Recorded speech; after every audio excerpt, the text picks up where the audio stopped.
नमस्कार मैत्रिणींनो, आज आपण 5 किलो कैरीच्या लोणचं प्रमाण बघणार आहोत। त्यासाठी इथे मी साहित्य घेतलेले आहे। इथे लवंग घेतली मी 25 ग्रॅम, हे मिरे घेतलेले आहेत, काळे मिरे इथे ते पण 25 ग्रॅम घेतलेले आहेत। तसेच वेलदोडा घेतलेला आहे मी, हा हिरवा वेलदोडा 25 ग्रॅम, दालचिनी, लसूण, तेजपत्ता आणि लवंगा घेतलेले आहेत। हे फोडणीसाठी लागणार आहे आपल्याला। हा एक मोठा चमचा हिंग घेतलेला आहे मी।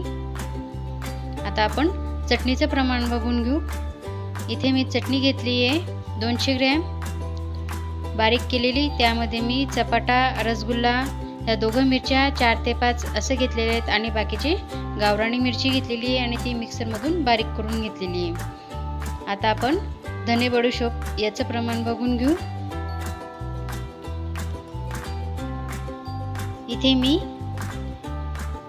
बडीशोप घेतलेली आहे, तसेच हे आपले मेथी आहे आणि हे धने आहेत। प्रत्येकी 125 ग्रॅम घेतलेले आहे तिघं, आणि हे मी तिघं मिक्सरमधून बारीक करून घेणार आहेत। आणि धने हे थोडे बारीक करून थोडंसं त्यांना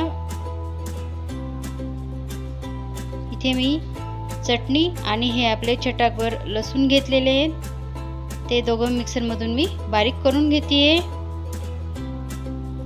आधी लसूण दळायचे, नंतर त्यामध्ये आपण चटणी टाकून घ्यायची आहे।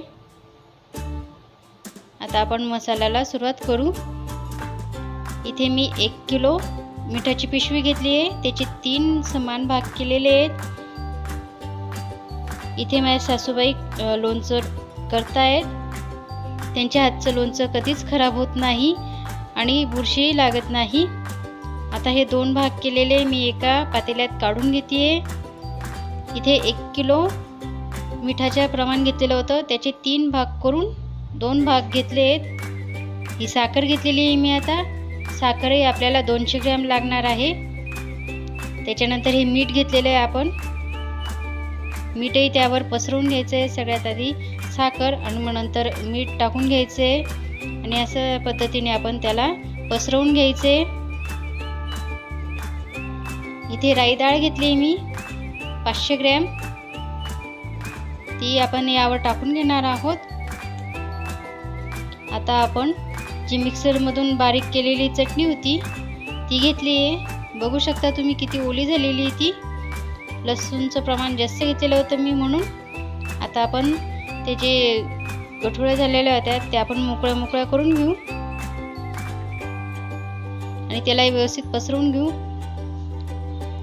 आता हे मी बारीक केलेले धने, बडीशोप आणि मेथी ते टाकून घेते।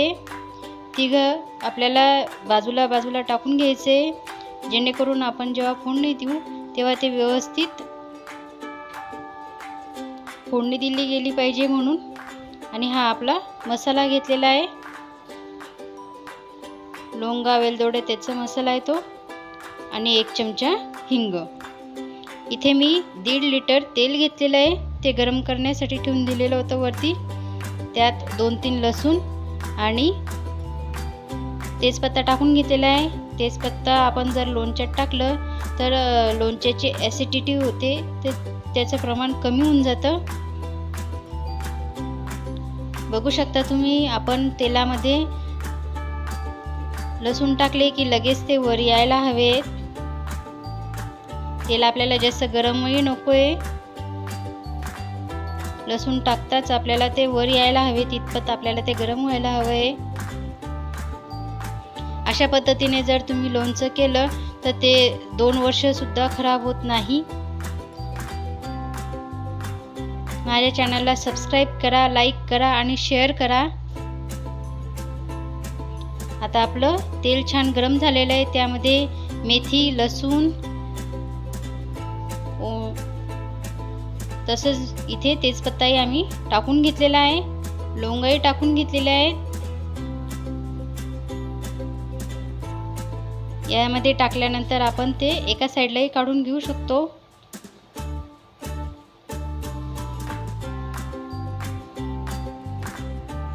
छान कडक फोडणी बसायला हवी आहे। ही प्रोसेस थोडी फास्ट करावी लागते. आता हे तेजपान आपण जे आपण तयार केलेलं मसाला होता त्याच्यावर टाकून घेतोय. जर तुम्हाला आवडत नसेल तर तुम्ही बाजूलाही काढून घेऊ शकता. आता सर्वात आधी जे गरम तेल होतं ते हिंगावर टाकून घेतलंय. तसंच आता आजूबाजूलाही टाकून घेतोय थोडं थोडं. ते सर्वीकडे व्यवस्थित टाकून घ्यायचंय. ते चटणीवर जास्त टाकायचं नाही, त्याच्याने ते जळतं म्हणून.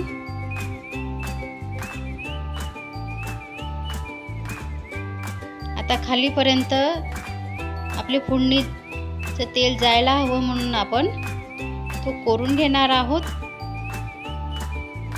असं झाऱ्याच्या पद्धतीने बघू शकता तुम्ही. अगदी व्यवस्थित खोलपर्यंत जायला हवंय ते, जेणेकरून आपली जी साखर आणि मीठ होतं तिथपर्यंत आपलं तेल जायला हवंय. इथपर्यंत ते खाली कोरून घ्यायचंय आपल्याला.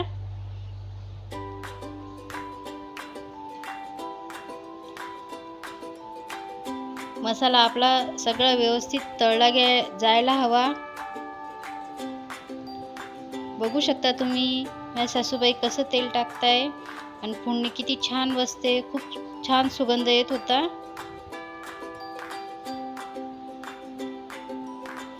आता असंच आपण सर्व तेल टाकून घेणार आहोत यामध्ये. मी कैरी फोडायचं प्रोसेस नाही दाखवते, नाही तर व्हिडिओ खूप मोठा होऊन जातो. आता उरलेलं तेल मी सर्व टाकून घेते यामध्ये आणि ते मिक्स करून घ्यायचे.